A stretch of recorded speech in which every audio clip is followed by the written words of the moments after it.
This channel is for the man who stayed strong when no one noticed, the man who carried responsibility quietly, the man who never complained and slowly disappeared. Here, strength is questioned. Silence is exposed, and the cost of being the strong one is finally spoken out loud. There's a certain stillness that comes over a man when he finally understands his role, not the role society demands, not the role his father taught him, not the role women expect, or other men judge. His role, the one written in his nature. You can see it in his posture. A man who knows his role doesn't explain himself. He doesn't apologize for his presence. He doesn't perform to be accepted. He simply occupies his place, and the world rearranges itself around that certainty. Most men never reach this point. They spend decades asking permission to exist as they are, waiting for someone to tell them it's okay to stop pretending. But a man who knows his role stopped waiting. He claimed his ground. Not through aggression, through alignment. Let me tell you what happened. You were built for something specific. Not vague, not flexible to meet everyone's needs. Specific. Some men are built to build. To create structures, systems, order from chaos. Their role is foundation. Some men are built to defend. To hold boundaries, protect what matters, stand unmoved when others panic. Their role is wall. Some men are built to lead. To see the path when others are lost, to carry the weight of decision. Their role is direction. Some men are built to sustain. To provide, to anchor, to be the steady presence others depend on. Their role is ground. And some men are built to destroy what no longer serves. To end what needs ending, to say no when everyone else is too afraid. Their role is severance. None of these roles are better than the others. They're just different expressions of the same masculine function. Order, but modern culture tried to erase function. It told you that roles are oppressive, that defining yourself limits you, that a real man can be anything, and technically, that's true. You can be anything, but you can't be everything. And when you try, you become nothing. A man without role is a man without axis. He bends to every wind. He adapts to every expectation. He loses his shape trying to fit every container. And one day he wakes up and realizes he has no idea who he is when no one is asking him to be something. That's not freedom. That's dissolution. Carl Jung understood this. He said that a man without archetype is a man without self. The persona, the mask you wear for the world. It's necessary. But if the mask is all you are, you're hollow. Knowing your role means knowing what's beneath the mask. The unchanging core, the part of you that doesn't negotiate. For some men, that core is builder. For others, it's protector. For others still, it's destroyer of what's corrupt.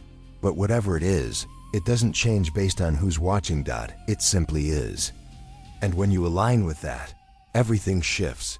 Here's what changes when a man knows his role.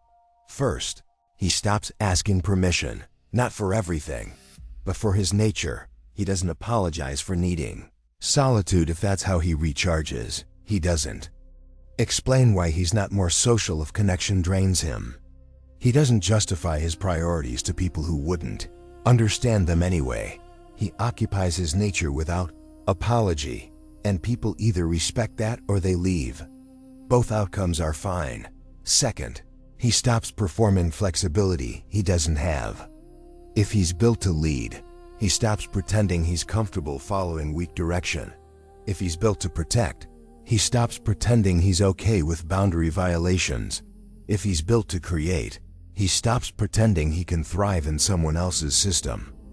He becomes unmovable where he needs to be unmovable, not rigid. Rooted. Third, he accepts that his role will be misunderstood. Builders are called cold. Protectors are called controlling. Leaders are called arrogant. Destroyers are called cruel. And a man who knows his role stopped caring about those accusations.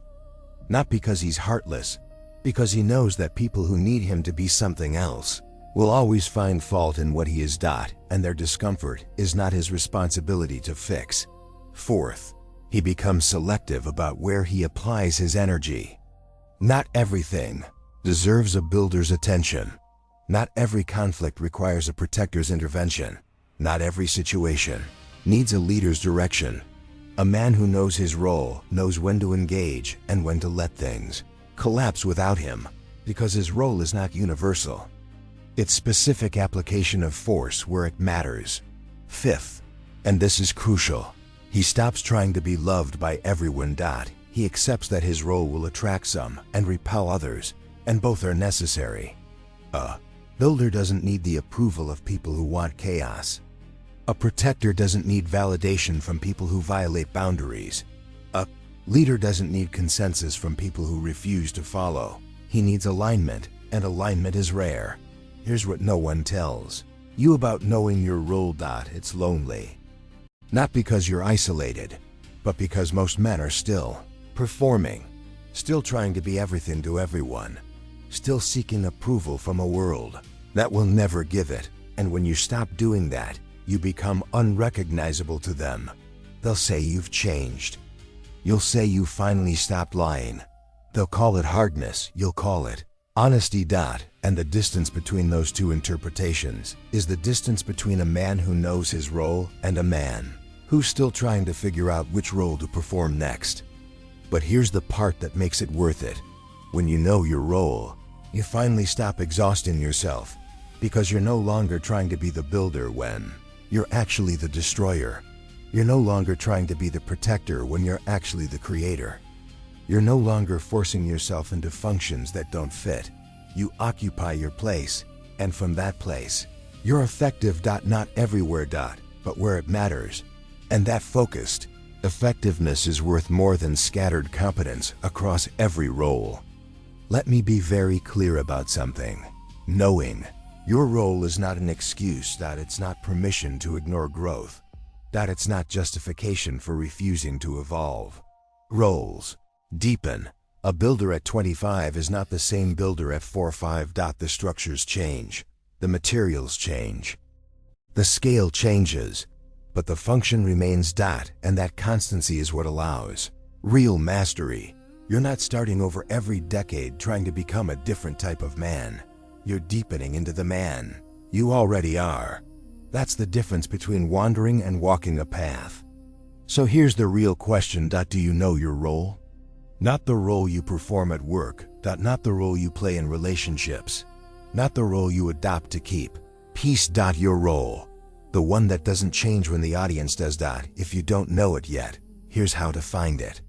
Stop asking what the world needs from you. Start asking what you do effortlessly that others struggle with. Where do you naturally create order? What do you protect without being asked? What do you build without needing instruction? What do you destroy without hesitation when it needs to end? That's your role. Not a sign. Recognize. And once you recognize it, everything becomes simpler. Not easier. Simpler. Because you're no longer trying to be 6 different men depending on the room. You're one man, clear in function, unapologetic in application, selective in engagement. And that clarity is what the world actually respects. Not your flexibility. Not your accommodation. Not your willingness to be whatever they need. Your certainty. The hero's journey is not about becoming everything. It's about becoming fully what you are. And a man who knows his role has completed that journey. Not perfectly, but honestly. He's not the best man. He's not the most evolved man. He's not the most likable man. He's the man he actually is. And he stopped apologizing for it. So, if you're watching this and you're tired of performing roles that don't fit, tired of seeking approval for your nature, tired of bending yourself into shapes that break you, this is your answer. You don't need permission to be what you are. You need recognition. And once you recognize your role, you claim it.